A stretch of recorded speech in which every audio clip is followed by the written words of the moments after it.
સૌને જય જવાહર જય આદિવાસી। આજે આપણે આવી ગયા છે વલસાડ જિલ્લાના ધરમપુર તાલુકામાં નળગદરી ગામમાં। અહીંયા જાયા ક્રિકેટની રમવાની જાયા બાંધેલ છે, જામાં કોઈ સાપ ફસાઈ ગયો છે। આ ભાઈ સંપર્ક છે, ભાઈનું નામ રમણભાઈ જાનુભાઈ ગાયકવાડ। રમણભાઈના ઘરના આંગણમાં જાયા બાંધેલ છે, જામાં કોઈ સાપ ફસાઈ ગયો છે। કયો સાપ છે આને રેસ્ક્યુ કરીને સુરક્ષિત વાતાવરણમાં છોડશો। ચાલો।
તો મિત્રો આ જોઈ શકો છો, આ ભારતના ઝેરી સાપ, જેને આપણે અંગ્રેજીમાં ઇન્ડિયન સ્પેક્ટેકલ કોબ્રા, ગુજરાતીમાં ભારતીય નાગ અને વૈજ્ઞાનિક ભાષામાં નજર તરીકે ઓળખવામાં આવે છે। આમાં 90% પ્રકારનો ઝેરો છે।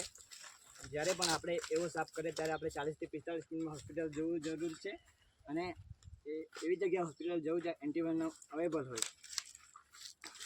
અને મિત્રો આ બાજુ રાખનાનો ફસાઈ ગયો હતો। મિત્રો આપણે આવી ગયા છે, લગભગ 40 કિલોમીટર જેટલા અંતરમાં આવી ગયા છે ગામમાં।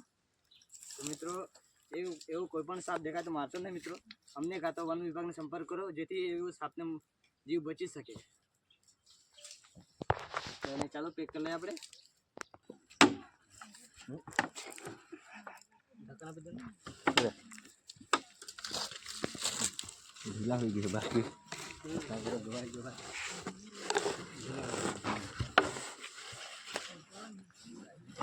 બાકી નાઈટ થઈ જાય નાઈટ થઈ જાય ને ઢીલા થઈ જશે. ઢીલા થઈ ગયું